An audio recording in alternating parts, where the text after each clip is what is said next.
The night was bitterly cold, the kind that crept into your bones and stole every bit of warmth. In a lonely alley of New York City, Michael sat hunched over, his fingers trembling as he broke his last piece of bread in half. Just then, a faint whimper cut through the silence. A tiny Bichon puppy, pure white but covered in filth, shivered near a dumpster, abandoned and alone. Michael hesitated. He had nothing left to give. But something in those frightened eyes struck him deep. Would sharing his last meal with this helpless creature change his fate? Would this moment of kindness rewrite the story of a man who had lost everything? What happens next will bring you to tears. The city never truly sleeps, yet in the depths of winter even New York felt eerily silent. Snow piled on the sidewalks, muffling the sound of distant sirens and the occasional footsteps of late-night wanderers. Under the dim, flickering glow of a broken streetlight, Michael sat hunched against a brick wall, his breath rising in faint clouds before disappearing into the frigid air. Michael was a man who had once been someone. Once he had a home, a family, a purpose. Now, at 52, he was just another forgotten soul on the streets, wrapped in layers of tattered coats that barely kept the biting cold at bay. His face, weathered and rough, bore the deep lines of regret, his dark eyes hollow, yet still carrying a flicker of something that refused to completely die out. His unkempt beard, streaked with grey, covered much of his face, though it did little to hide the sadness that clung to him like a shadow. Then he heard it.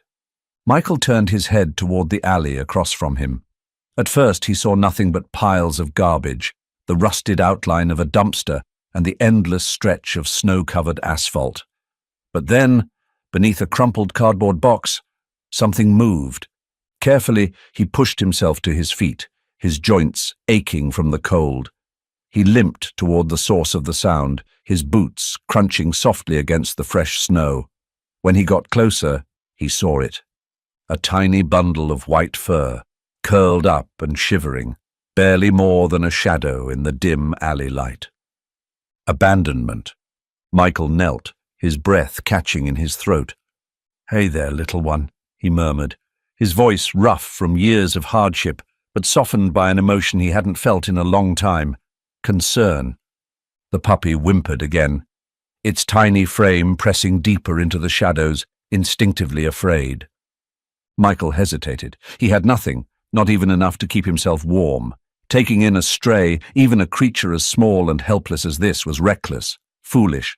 But then he looked into those pleading eyes, and something inside him cracked. Michael returned to his spot against the wall, curling his body around the small creature, shielding it from the relentless wind. His hands, rough and calloused, gently rubbed its tiny body, trying to coax warmth back into it. He sighed, staring up at the dark sky as snowflakes melted on his skin. "Guess it's you and me now, huh?" Michael reached into his pocket, pulling out the other half of his bread. It was all he had left. With careful fingers, he broke off the softest part and held it near the puppy's tiny nose. The little creature sniffed weakly before taking the tiniest bite, its small mouth barely able to chew. "You're lucky. You know that?" he said softly. "Could have been anyone who found you, but it was me." The puppy blinked up at him, as if it understood. Michael exhaled, his breath curling in the cold air. "Lucky," he mused. "Yeah, that's what I'll call you." The little Bichon puppy stirred at the sound of the name, shifting in his arms as if finding comfort in it. For the first time in years, Michael felt something other than hunger, other than cold, other than regret. Hope. And though he didn't know it yet, this moment, this single act of kindness, would change everything. The night stretched on, silent except for the occasional gust of wind that howled through the empty streets, rattling the metal lids of dumpsters and sending loose scraps of newspaper tumbling like forgotten stories. Michael sat hunched against the cold brick wall, his arms wrapped tightly around the tiny Bichon puppy nestled against his chest. Lucky had stopped shivering now, warmed by the fragile heat of Michael's body, its small face buried against the rough fabric of his coat. Snowflakes clung to its soft fur, melting into tiny droplets that shimmered under the dim glow of a distant street lamp. Michael exhaled slowly, watching his breath curl like smoke in the freezing air. His fingers idly stroked the pup's back, and for the first time in years he felt something stir deep within him, a faint, almost forgotten sense of purpose. As he gazed into Lucky's dark, trusting eyes, memories long buried beneath years of hardship and regret began to resurface, each one sharper than the winter air around him. He had once looked into another pair of eyes just like these, filled with the same unquestioning faith, the same quiet plea for protection. Lily, the name whispered through his mind like a ghost. His daughter, his little girl. He had promised her he would always be there, always keep her safe, but he had failed. Michael clenched his jaw, his grip tightening unconsciously around Lucky. He hadn't always been like this. Cold, homeless, a shadow of the man he once was. There was a time when he had been somebody. He had a job, a home, a family. He had been a carpenter, his hands skilled in shaping wood into beautiful things. There was something deeply satisfying about taking raw, rough material and molding it into something whole, something strong. It made sense to him, the way wood yielded under careful hands, the way it could be sanded, shaped, made new again. If only life worked the same way. And then there was Sarah, his wife, his anchor. Sarah had been the kind of woman who carried quiet strength in every step, her presence a steadying force in his often chaotic world.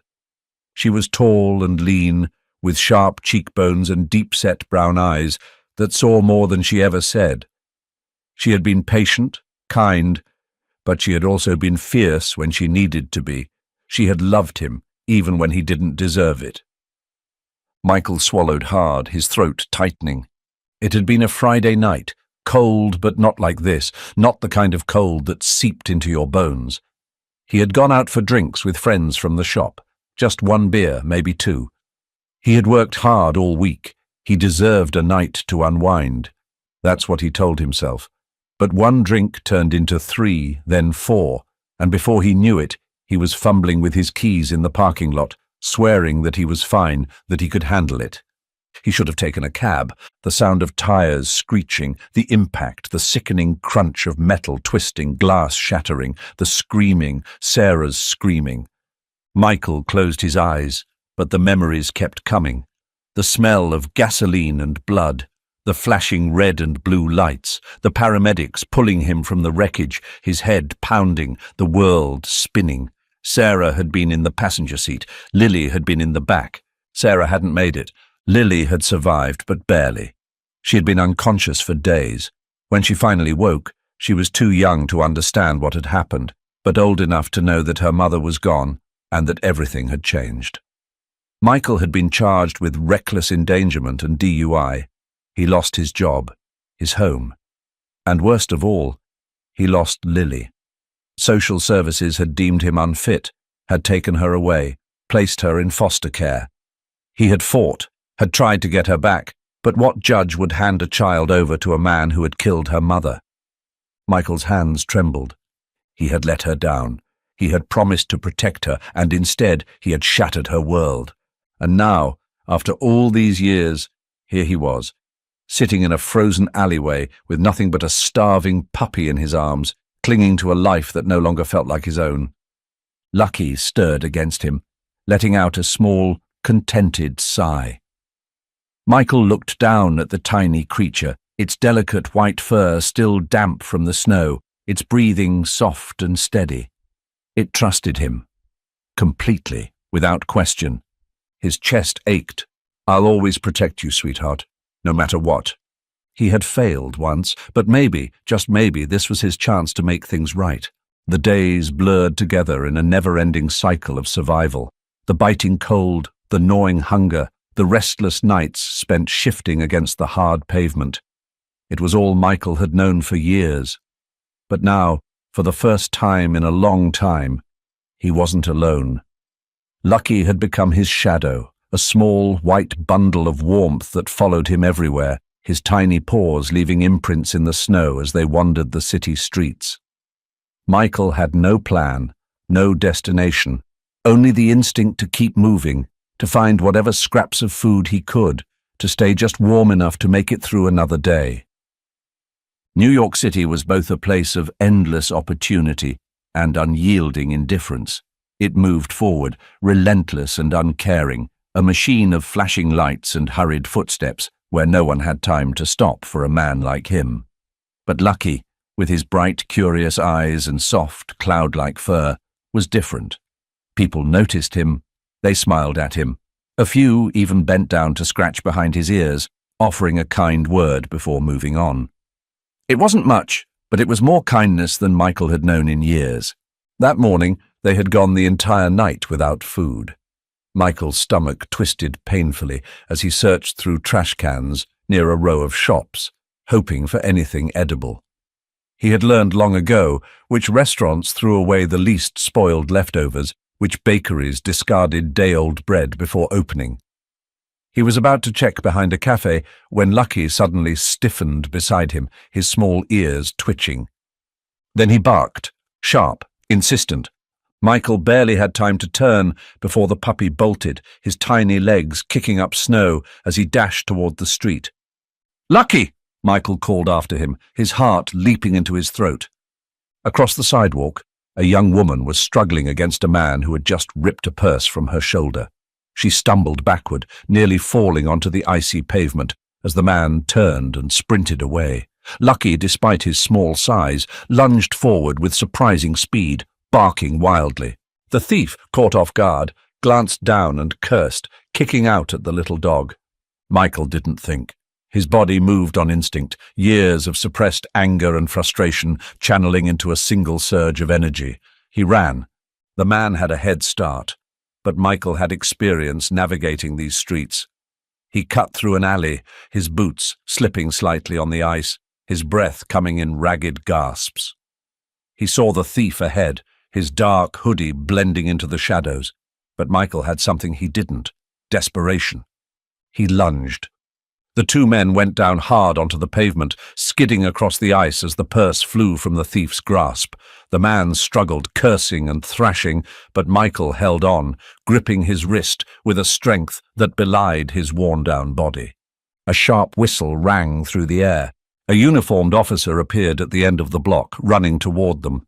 The thief, realizing he was outmatched, twisted violently, breaking free from Michael's grip, just long enough to scramble to his feet and disappear down a side street. Michael didn't have the strength to chase him again, but it didn't matter. The purse was still lying in the snow. Panting, he reached out and picked it up, his fingers stiff from the cold. A pair of heeled boots crunched against the pavement. "Oh my God, are you okay?" Michael looked up. The woman he had just helped stood before him, her face flushed from the cold and adrenaline. She was in her late 20s, maybe early 30s, with chestnut-brown hair that spilled over her shoulders in loose waves. Her eyes were wide and expressive, a shade of hazel that seemed to shift colors in the light. She wore a long, dark coat cinched at the waist, her breath visible in the freezing air. He held out the purse. "Here," she exhaled in relief, taking it from him with slightly trembling hands. "Thank you," she said, her voice laced with genuine gratitude. "That guy just came out of nowhere. If it weren't for you and your dog—" Lucky chose that moment to trot over, his fluffy tail wagging as he looked up at her expectantly. The woman let out a soft laugh, bending down to scratch behind his ears. "And you," she added warmly. "You're a little hero, aren't you?" Michael shifted uncomfortably. He wasn't used to people looking at him with anything other than pity or disdain. The officer who had arrived too late gave Michael a quick nod of approval before walking off, realizing the thief was long gone. The woman straightened, tucking her purse under her arm. "I'm Emily," she said, offering a small smile. "And you are?" Michael hesitated. His first instinct was to brush her off, to disappear back into the city before she could ask too many questions. but something in her expression made him pause. "Michael," he said finally. She nodded, glancing down at Lucky again. "And this little guy?" "Lucky," Emily smiled. "It suits him." There was a pause. Michael shifted his weight, expecting the usual awkwardness, the subtle recoil once she fully registered what he was. A homeless man, a drifter. But Emily didn't look away. Instead, she glanced down at the frayed edges of his coat, the way his fingers were red from the cold, the slight trembling in his stance. "Listen," she said after a moment, "I work with a shelter nearby, a place for people trying to get back on their feet. We offer food, warmth, resources to help." She trailed off, watching his expression carefully. "If you ever want a place to stay, even just for a night, we'd be happy to have you." Michael stiffened instinctively. He had been in shelters before. Some were decent, but many were overcrowded, full of rules and restrictions. He had learned to survive on his own, to avoid the risks that came with relying on anyone. "I appreciate it," he said gruffly, already taking a small step back. "But we're fine." "At least take these," she said. "For Lucky." Michael stared at the blanket. It looked impossibly warm. Slowly he took it. Emily smiled again, stepping back.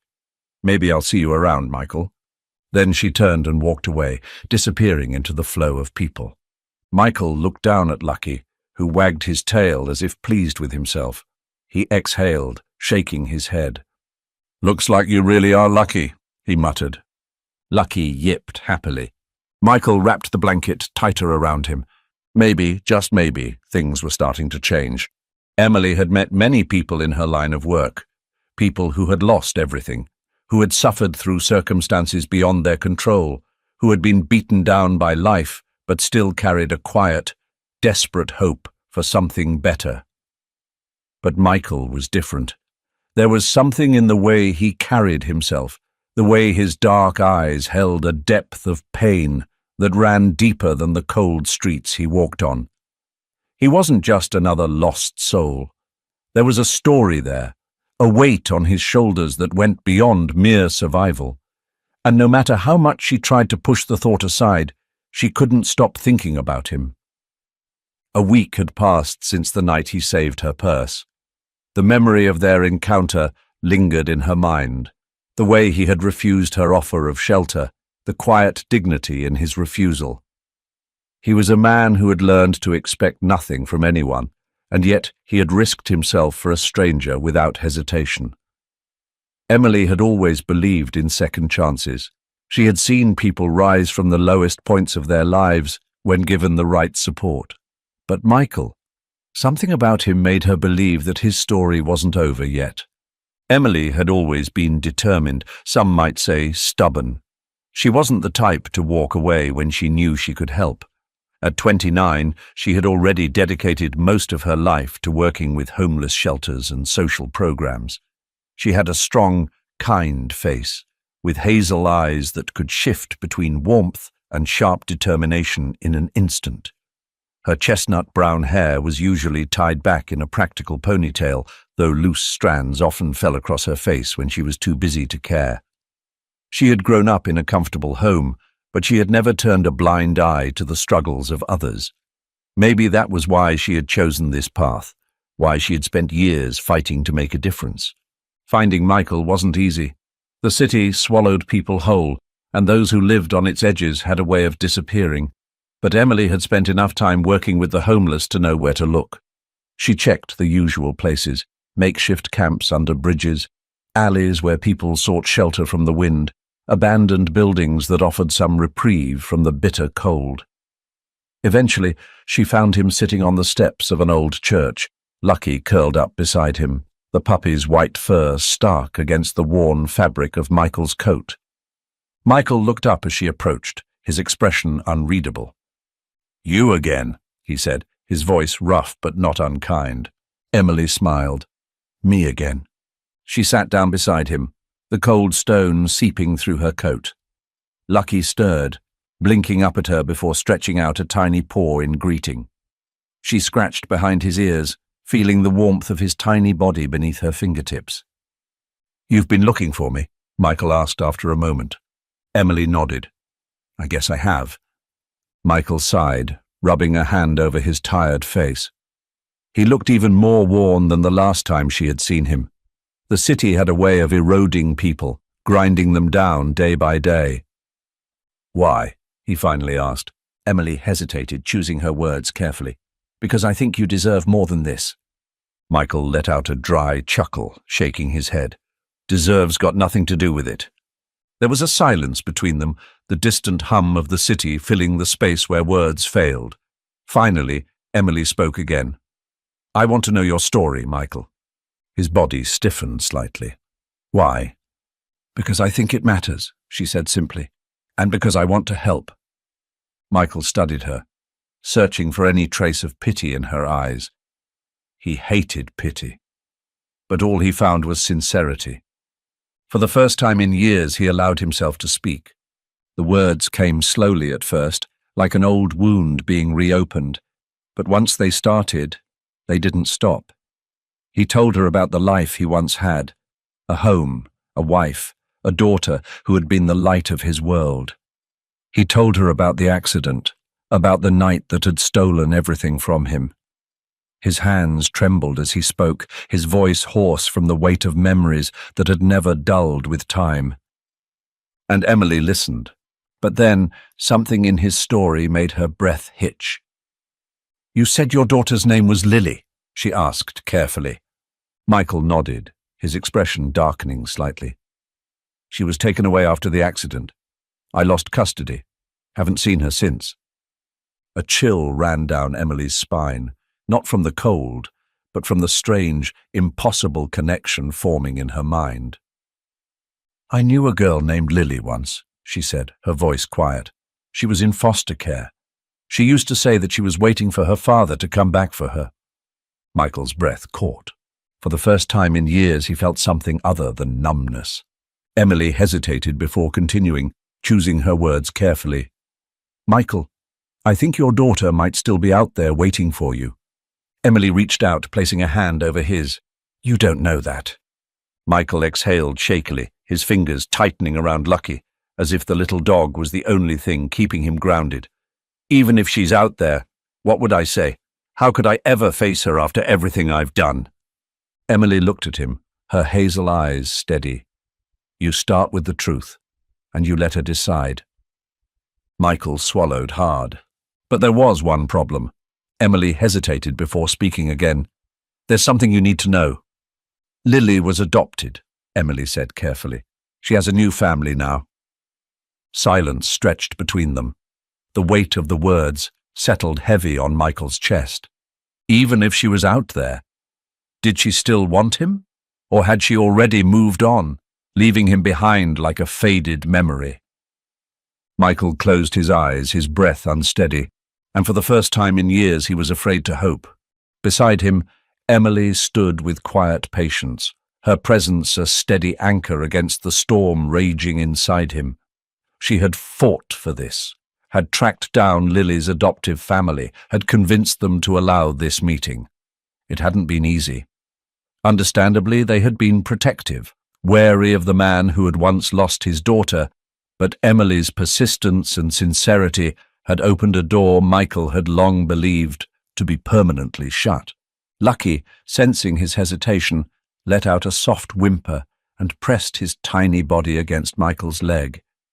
The small dog had been his only constant, a reminder that perhaps not all things in life were beyond repair. Michael swallowed hard and reached down to scratch Lucky's ears, drawing strength from the only warmth he had known in years. The door opened.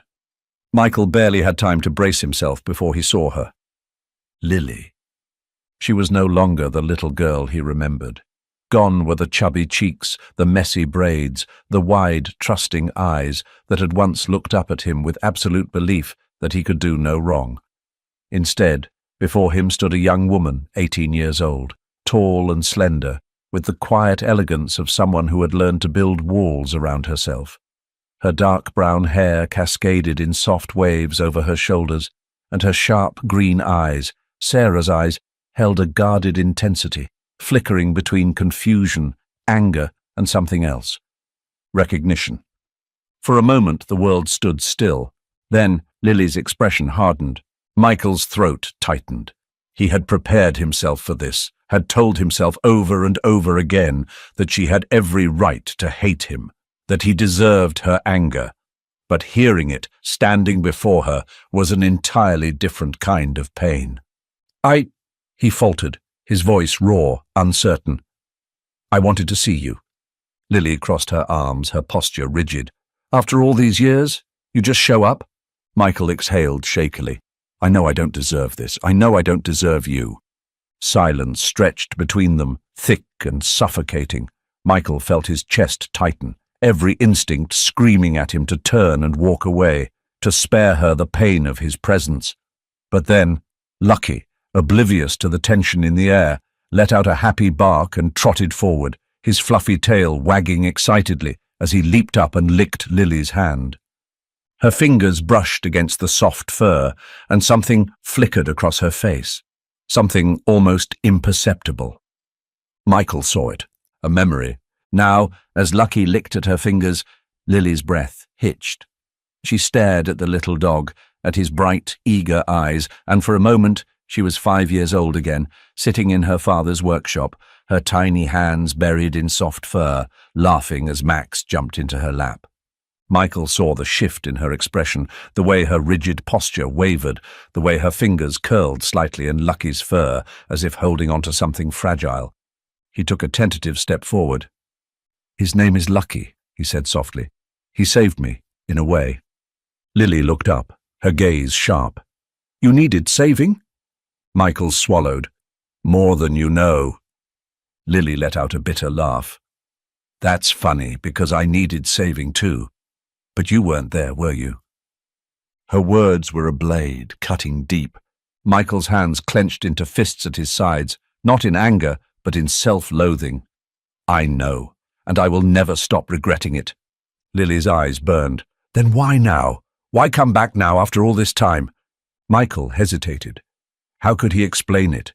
How could he put into words the years of guilt, the nights spent haunted by the sound of her laughter echoing in his mind, the desperate, aching need to see her one last time?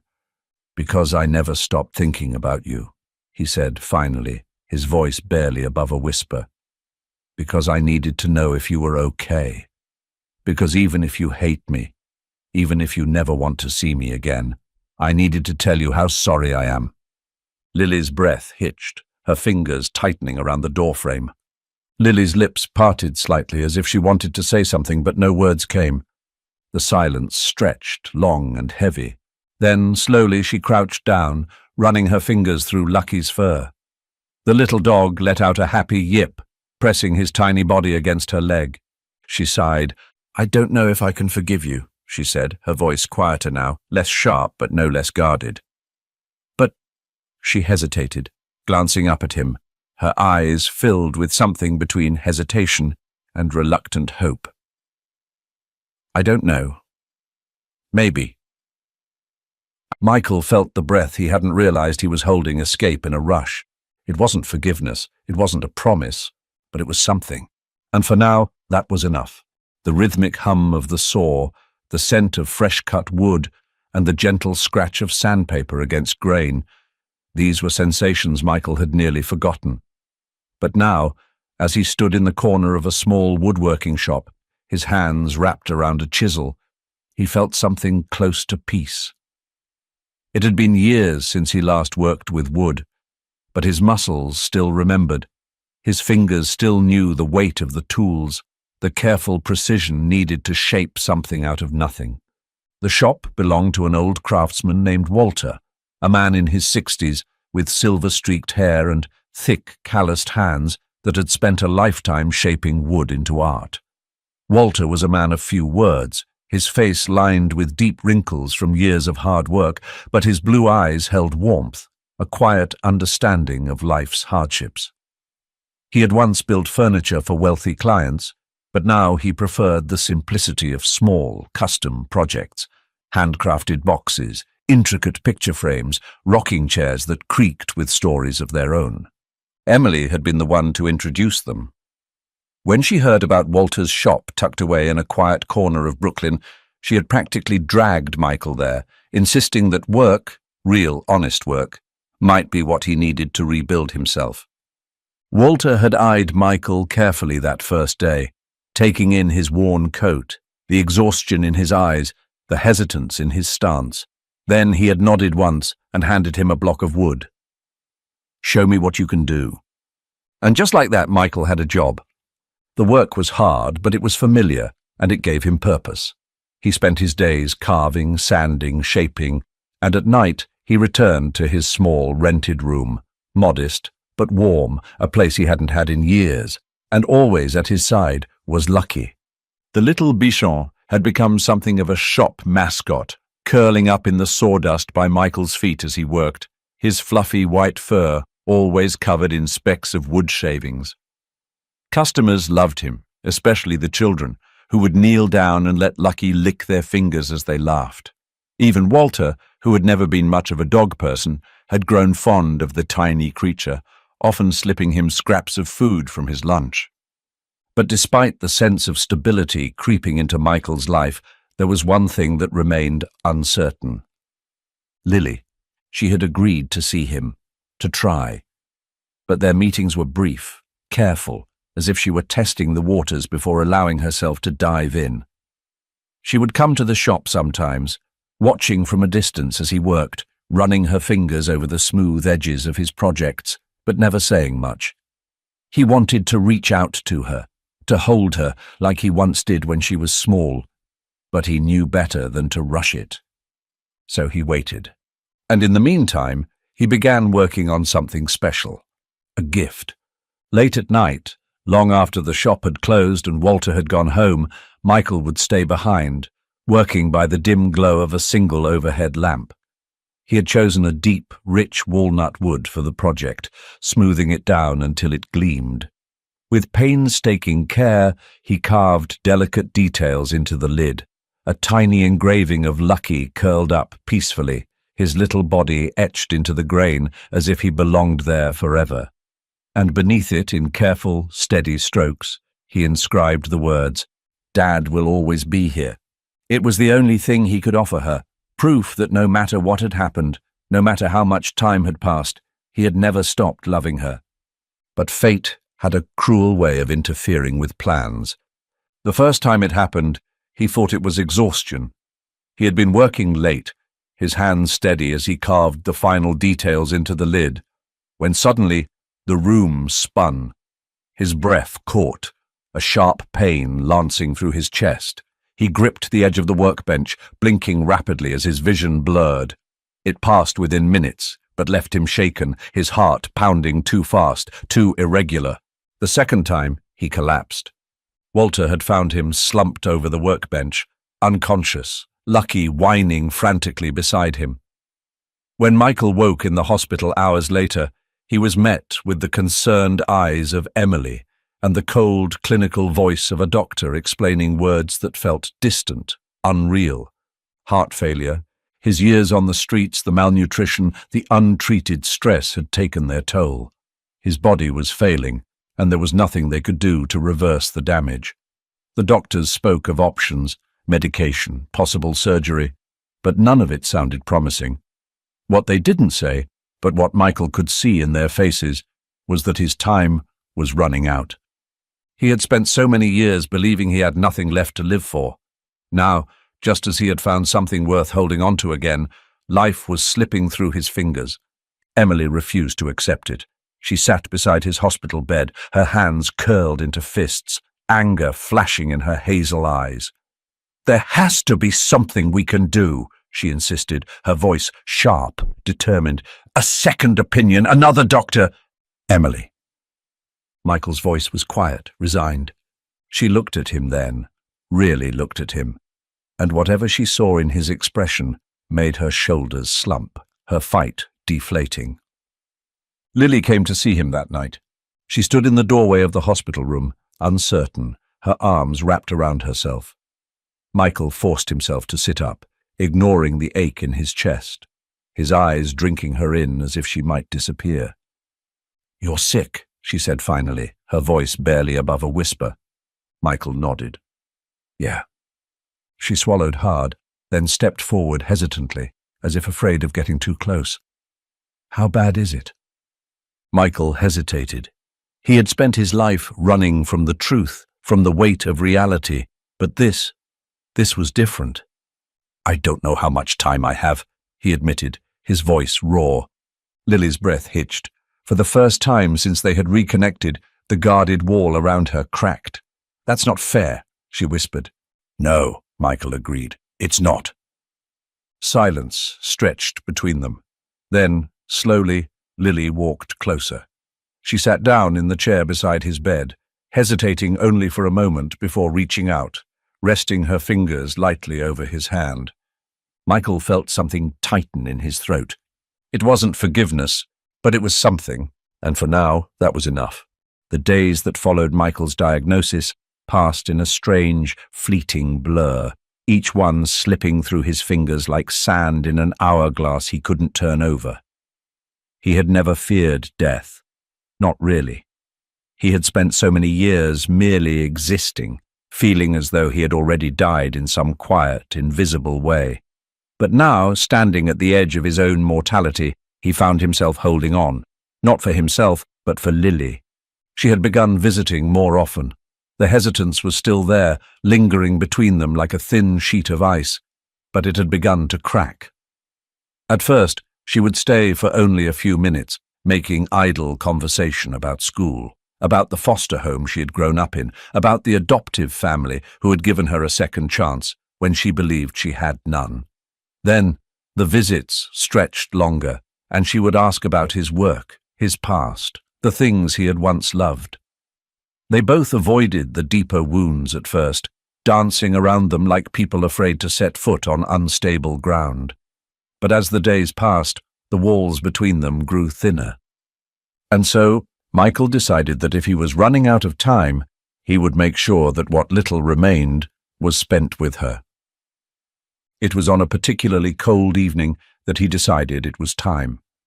The snow had started falling in thick, silent drifts, covering the city in a layer of white that softened the harsh lines of reality. The world looked almost peaceful, untouched. Michael sat by the window of his small apartment, watching the snowflakes melt against the glass. Lucky curled up beside him, his warm little body pressed against Michael's side. He ran a hand through the dog's soft fur, taking in the quiet moment before reaching for the small wooden box he had spent weeks crafting in secret. It was perfect now, polished and smooth, the carving of Lucky on the lid capturing every detail of the little dog's kind, unwavering gaze. And beneath it, the words he had written with careful, steady hands. Dad will always be here. He turned the box over in his hands, running his fingers over the grain. It was the last thing he would ever make. Lily arrived not long after. She had started coming without being asked now, stepping into the apartment with the familiarity of someone who no longer questioned whether she belonged. She dusted the snow from her coat, shaking out her dark hair, her cheeks flushed from the cold. There was something different about her today, something softer in the way she looked at him. She no longer avoided his gaze, no longer held herself at a cautious distance. Michael cleared his throat, feeling his chest tighten, not from illness this time, but from the weight of everything he wanted to say. He held out the box. I made this for you, he said quietly. Lily hesitated, her eyes flickering between his face and the object in his hands.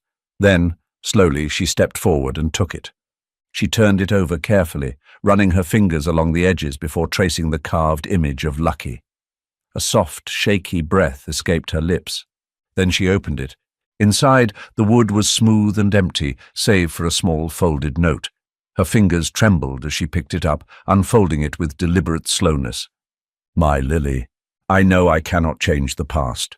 I know I cannot erase the pain I caused you, and I would never ask you to. But if there is one thing I need you to know, one thing I need you to believe, it's this. I never stopped loving you. I never stopped missing you. Not for a single moment. I will not be here forever, but my love for you will never leave. It is yours, always, just like this box, just like Lucky. He is yours now. I think maybe, He always was. Her hands shook. Michael watched as her face crumpled, as the emotions she had held back for so long finally surged to the surface. A sob broke from her lips, sharp, raw, unguarded. And before he could say anything, before he could prepare himself, she threw her arms around him. She was no longer 18. She was no longer the stranger he had met at that doorstep, full of anger and unanswered questions. She was the little girl he had once held in his arms, the little girl who had clung to him when she was afraid, who had giggled against his shoulder, who had loved him without question before the world had taught her how to doubt. And now, after all these years, she was holding him again. "I forgive you," she whispered against his shoulder, her voice breaking. Michael closed his eyes, and for the first time in years, he felt whole. Michael passed away 3 days later. It was peaceful, just as he had hoped. No pain, no struggle, just the quiet embrace of sleep that carried him into something unknown. When Emily found him, Lucky was curled up beside him, his tiny body pressed against Michael's chest, as if he had known all along. Lily sat beside him for hours, her fingers curled around his hand, his note clutched tightly in the other. She didn't cry this time, not in the way she had before. Instead, she sat in silence, letting the weight of his absence settle around her. Lucky whimpered softly, nudging her leg, and she looked down at him, the last piece of her father that remained. She reached down, lifting the little dog into her arms. He licked her cheek, his tiny body trembling slightly, and she held him close. She would not let him be alone. And so life moved forward. Emily stayed by Lily's side, helping her through the loss, guiding her through the grief in the way only she knew how. And one day, months later, as spring melted away the last traces of winter, Lily made a decision. She would not let her father's story end here. With Emily's help, she took the first steps toward opening something new, something that would honor the man he had become in his final days. A small sanctuary for abandoned dogs, a place where creatures like Lucky would never have to be alone, where second chances would always be given.